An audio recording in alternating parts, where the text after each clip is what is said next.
as a reminder, the way we did it is everything in terms of the basic facts of the Navi is on the handouts that we worked on together. And anytime I said, oh, add to number 7, so that's what I put on the review sheet for you guys to see. Oh, so right, Fletcher. Yeah, this is add-ons, right? I didn't spell out everything for you here, but also remember that everything that I put on the board is going to be on a moto. I'll do it after class is over. So if you feel like you're missing something, I'm going to put it on there as well. Okay. The test, as you know, is really going to be a shorter test because really the school just wanted to fit in another test before Pesach because they don't want such a long break. So it's going to be a little shorter.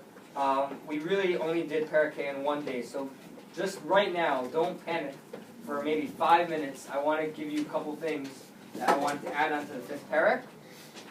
Very, very interesting midrash. In fact, maybe we'll start with it, even though it's towards the end. I think you guys will find it very fun.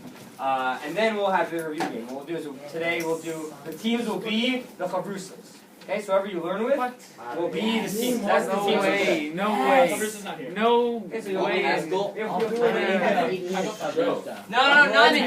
not happening. So me and you can do it together. Hey guys, Rabbi, that's not happening. For now, let's add on some new things. So we know that Parak is all about. What's Parak about? Someone tell me. What's Parak about? Pfeffer. It's more about building the base of Mikdash. Excellent. It's asking for parts. Very good. Excellent. Very good. It's right. We're starting the process of building the base of Mikdash. So who's involved? Which nation or which king is involved? Does anyone remember the name? Yes. Someone else. Raise your hand. Yeah, Averson. From Lebanon? The trees. Good. We said the cedar trees from Lebanon. Yes, Sidonia. What? No, what was his name? It's Chet. Does anyone remember? Hiram. Excellent. But don't call out, okay? Hiram from Sur, we said. So we said that they were experts in woodwork and construction, and also they possessed strong cedar and cypress wood. And so Shlomo, again, also remember, Hiram was a friend of whose? David. Excellent. And so therefore, Shlomo reaches out to him. I saw a very cool midrash yesterday. I want to share with you. We know that Shlomo married whose daughter in the beginning of Bas Bar. Excellent. Why did he do that? Because it's more like an alliance. An alliance. Very good. So the midrash says as follows. Shlomo reached out not just to Hiram. This is going to be a test. Shlomo reached out not just to Hiram, but to Paro. Because think about it, guys. Were Egyptians also good at building? Yes. Yeah, right? They were famous for the pyramids. And they had all their horses. Which we built. So, we did. So Shlomo reaches out to Paro. You're late? Here. And it's on recording. Here, sit down. Shlomo reaches out to Paro. Josh, this is a very cool midrash. Listen. Shlomo reaches out to Paro. Paro, unlike Hiram, is not buddies with Shlomo or with David. And Paro says, I don't want to help Shlomo build a base of Mikdash. So I'm going to come up with a plan to make it all go to waste. So, close the door. So we know that Paro, right? Paro had his magicians and his future tellers, right? So Paro says, "Find me men who are bound to die this year." So they go and I'll tell you what happens. So they go and find some men that are going to die soon, and Paro decides to send these men to go help build the Mikdash because he figures if Shlomo sees that every Egyptian is dying who's building the base of Mikdash, maybe Shlomo will think, maybe God is trying to tell me I'm not supposed to be building the base of Mikdash. So that was, good. So that was Paro's plan. Shlomo, who said that?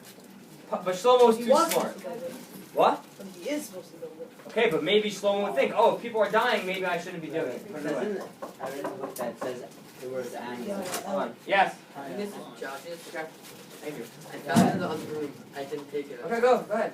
Take it. It's on recording. You're on video. Thank you. Thank you. So then some kind of animals. So Pfeffer said, but Shlomo's smarter than that. So Shlomo sees, when these guys come, Shlomo sees that in fact, these men are destined to die this year, and he realizes that Paro was trying to trick him. So what Shlomo does is he instructs his own men to give tachrichin. Does anyone know what tachrichin are? I don't expect you to Rolls guess. of cedar wood. Good guess. Tachrichin are the special shrouds that a dead person wears when he's buried. Josh, Yeah, like a over here. talus. The talus goes over the tachrichin. So what are they? It's like a just kittel. It's like a white. It's sort of like a kittel, like But just is it white kittel or is it- cloth robes. It could be a kippah. It's like very plain white clothing. So Shlomo gives each of these Egyptians tafrithin, and he sends a message to Paro saying, Paro, did you run out of tafrithin in Egypt, and that's why you sent these men over here? And Paro's like, oh, I'm busted. Wait, I don't know. Well, How did he figure that out? Well, because Shlomo, we know Shlomo's man with wisdom was very deep, and he had a level of was nevuah. insane. What were So, top three? Anyway, shrouds that people are buried. Burial So shroud. Shlomo basically says to Paro, okay, I'm giving the guys that you sent here who are going to die the shrouds that they'll die in, and that must have been the only reason you sent them here. Clearly, you wouldn't send them here to build a base of Mikdash. Anyway, that was just an interesting midrash that I saw basically that Like I to know think you that? enjoyed. What? Like to know this? Yeah, you have to know that. You have to know every. Okay, that was the first thing. Yes. Is the test made up? The test is not made up yet. We can test tomorrow. The second thing I want you guys to Yeah, Josh, that's what I said. Josh. the second thing I wanted to add on, Knows my risk. guys, please. Nobody looks at the schedule. Okay, next person to talk is losing a point from their collection. Everyone else. The next thing I wanted to add on was I wanted to compare. We do a lot of comparisons here, right? Hiram, not to Paro, but actually to Shlomo.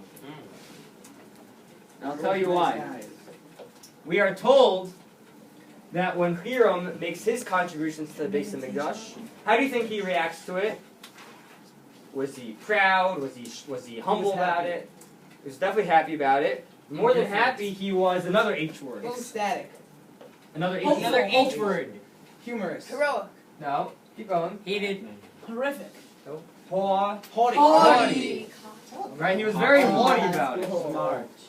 He was very haughty about it. What does that mean, Rabbi? Haughty, egotistical, boastful, Egotistic. Rabbi, gaiva. I'm just a little bit into my SAT work. Come on. Excellent. Good. Just a little Shlomo is, Hiram is very boastful. In fact, guys, as soon as we finish this, we can start the review game. Too easy. In fact, the Midrash tells us, What about ethics? Joseph, ironic. Joseph, you're gonna lose a point. Yo, underrated. No recording. John. Nah, I think.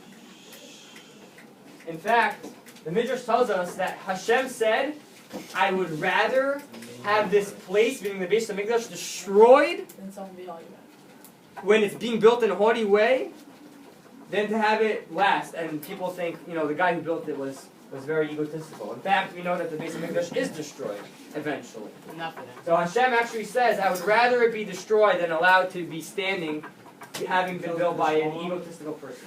That's the Midrash that says that. That's deep. Wow. Now Shlomo, on the other hand, as I'm sure you know, is humble about it. That's obvious. But how do we know that there was humility involved? Because he's very. I'll tell you. We didn't go. I'll tell you. You won't know this because we didn't talk about it yet. Humility? Alright, I went to. So we know that Hiram and his people were in charge of the wood part of I know what he construction. means by that. Shlomo and his people are in charge of the stone. Right? The stones are obviously what would build the foundation for the base of Mikdash. We're told that the nicest, biggest, most precious stones were used for the foundation. Now, why is that a little strange? Because it doesn't show humility. No, it's the opposite. Because you don't see the foundation. Excellent! You don't see the foundation. You don't see the foundation.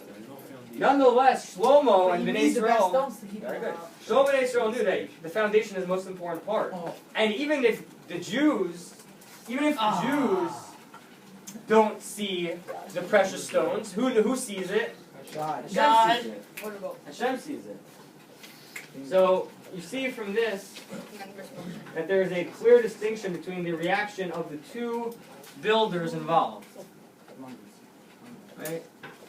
Does that say Medrash? Can you brushing with Yeah. Is everyone clear on that? Yeah. Okay, good.